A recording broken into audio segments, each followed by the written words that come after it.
जब जब हमारे चैनल पर व्यूज का अकाल पड़ा है तब तब हमने मियां खलीफा के टैलेंट का सहारा लिया है और एक बार फिर से हमारे चैनल को मियां और आप लोगों के सपोर्ट की जरूरत है। तो प्लीज चैनल को सब्सक्राइब और वीडियो को लाइक जरूर कर देना। तो चलिए जल्दी से कहानी स्टार्ट करते हैं। ये कहानी एक ऐसी महिला पर आधारित है जो चश्मे के साथ ही पैदा हुई थी। बचपन से इस महिला के शौक इतने बड़े बड़े थे कि फल से लेकर मोबाइल की डिस्प्ले तक उसे 8 इंच से नीचे कुछ पसंद ही नहीं आता था। यहाँ तक कि उसका फेवरेट सीरियल भी बड़े अच्छे लगते हैं था। जी हाँ, ये कहानी है मियां खलीफा की। बचपन से ही मियां खलीफा को चश्मा लगा होने की वजह से वो और बच्चों के मुकाबले थोड़ी सी अजीब लगती थी और इसी वजह से स्कूल के बच्चे भी उसे चिंदी और बहंगी कह के बुलाते थे। अब क्योंकि मियां खलीफा बड़ी दिल वाली थी इसीलिए वो किसी की बातों को अपने दिल से नहीं लगाती थी। और इन सब से यह साफ पता चलता है कि मियां कितनी कोमल हृदय वाली थी। अपने कोमल हृदय के साथ साथ वो बेहद नटखट और शरारती भी थी और इसी शरारत के चलते वो हमेशा अपने से बड़े लड़कों के साथ खेला करती थी। और इसी के चलते मियां के माँ बाप काफी चिंतित रहने लगे क्योंकि मोहल्ले के बच्चे काफी हरामी थे। इसलिए उन्हें डर था कि कहीं वो मियां को भी न बिगाड़ दें, क्योंकि चाहे जो भी हो मियां थी तो एक छोटी सी बच्ची ही और ये मोहल्ले के बच्चे सच में बहुत ज्यादा ही हरामी थे। और आप इनके हरामीपन का अंदाजा इसी से लगा सकते हैं कि छोटी सी उम्र में इनका फेवरेट गेम बलम पिचकारी जो तूने मुझे मारी था, जिसमें ये ना जाने क्यों हर बार मियां खलीफा को जिता दिया करते थे और उसकी आंख पर पट्टी बांधकर जीतने की खुशी में मक्खन खिलाया करते थे।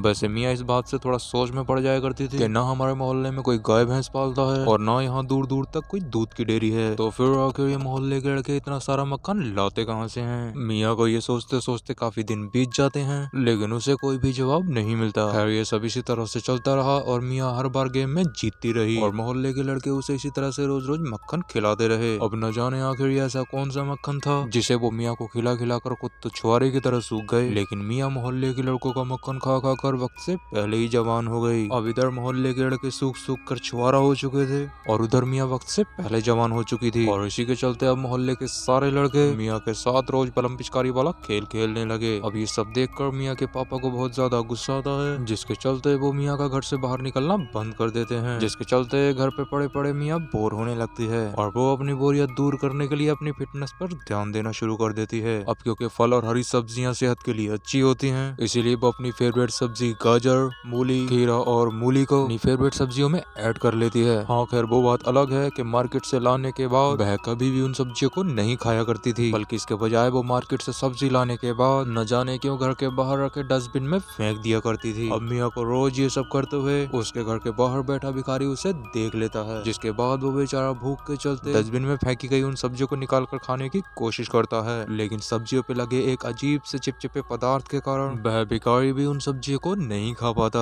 अब शायद से वो सब्जियां खराब हो चुकी थी, इसी के चलते मियां ने भी शायद उन्हें बाहर फेंक दिया था, या फिर वजह कुछ और थी। कमेंट करके मुझे जरूर बताना। खैर अब जैसे जैसे मियां बड़ी होती जा रही थी वो उतनी ही सुंदर और हसीन लगने लगी थी और इसी के चलते स्कूल कॉलेज के लड़के अक्सर मियां के पीछे पड़े रहते थे, लेकिन न जाने क्यों मियां को इंडियन लड़कों में इंटरेस्ट नहीं था। उसे तो हमेशा ही शुरू से अफ्रीकन लड़के पसंद थे क्योंकि ऑफ कोर्स मियां को बड़े अच्छे लगते हैं, लेकिन मियां यह बात साफ साफ बोलने के बजाय वो लोगों को बोलती थी कि उसे गोरे कालों से कोई फर्क नहीं पड़ता और उन्हें वैसे भी अफ्रीकन का बड़प्पन पसंद है। लेकिन वो कहते हैं ना कि दुनिया में जलने वालों की कोई कमी नहीं होती और अपनी इसी जलन के चलते कुछ लोग मियां और अफ्रीकन की दोस्ती को बहुत ही गलत नजरों से देखने लगे और कुछ लोगों ने तो यहाँ तक के बोल दिया कि मियां और निगरों के बीच नाजायज संबंध है और मियां निगरों को इसलिए पसंद करती है कि जहाँ एक नॉर्मल इंसान का सामान चौदम पट्टी के दौरान शरीर के अंदर जाता है वहाँ तक तो ये लोग साले अपनी जीभ ही फिरा देते हैं। और मैं ये बात श्योरिटी के साथ बोल सकता हूँ कि जिसने भी ये बात बोली है वो पक्का मियां का हेटर सी होगा, क्योंकि सही बताऊं तो मियां एक सख्त लौंडिया थी जो प्यार मोहब्बत से अक्सर दूर रहा करती थी। क्योंकि जब एक इंटरव्यू में मियां से प्यार के बारे में पूछा गया तब मियां ने साफ साफ बोल दिया कि असल में प्यार व्यार कुछ नहीं होता है, बल्कि ये सब तो लड़कियों को फ्री में ठोकने का नाटक होता है। और अपने इसी बेबाक अंदाज के चलते मियां पूरे यूथ के नजर में सुपर लेडी बन चुकी थी। लेकिन वो कहते हैं ना कि प्यार किया नहीं जाता हो जाता है, वैसे ही मियां के जीवन में भी शायद कुछ और ही लिखा था। ये बात है 15 जुलाई 2012 की, जब एक रात अचानक से मियां के घर में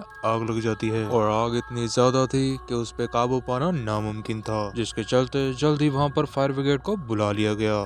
कि इतने में ही घर के अंदर से मियाँ की चीखें सुनाई देने लगी। लेकिन ऑफ कोर्स डर के चलते कोई भी अंदर नहीं जाना चाहता था। अब यहाँ मियाँ की बचने की होप खत्म होने वाली ही थी कि तभी अचानक से एंट्री होती है जॉनी भैया की, जो इन दिनों फायर ब्रिगेड में काम कर रहे थे। ये वो वक्त था जब जॉनी सिंस फायरमैन बन के लोगों की जान बचाया करते थे, जिसके चलते जॉनी ने मियाँ की भी जान बचा ली और इसी के चलते मियाँ को जॉनी से प्यार हो जाता है। लेकिन अफसोस जब तक मियाँ को होश आता है जॉनी वहाँ से जा चुका होता है। लेकिन अब मियाँ होश में आने के बाद जॉनी को ढूंढने की कोशिश करने लगती है और इसी बीच उसे पता चलता है कि सरकार ने उसकी वीरता को देखते इसका प्रमोशन कर दिया है और उसे एक अंडरकवर ऑफिसर बना दिया है और अब वो एक अंडरग्राउंड मिशन पर है। ये सब जानने के बाद मियाँ खुश तो बहुत होती है, लेकिन साथ ही में वो उदास भी हो जाती है, क्योंकि अब किसी को भी नहीं मालूम था कि जॉनी इस मिशन से कब तक वापस लौटेगा। लेकिन ये सब सुनने के बाद भी मियाँ अपनी तलाश जारी रखती है और लगभग 1 साल बाद जाकर उसे पता चलता है कि जॉनी सिंस एक बहुत ही भयंकर बीमारी से जूझ रहा है और डायग्नोज करने के बाद जाकर ये पता लगा कि जॉनी सिंस को टट्टू का कैंसर हो गया है। इसीलिए तो बोलते हैं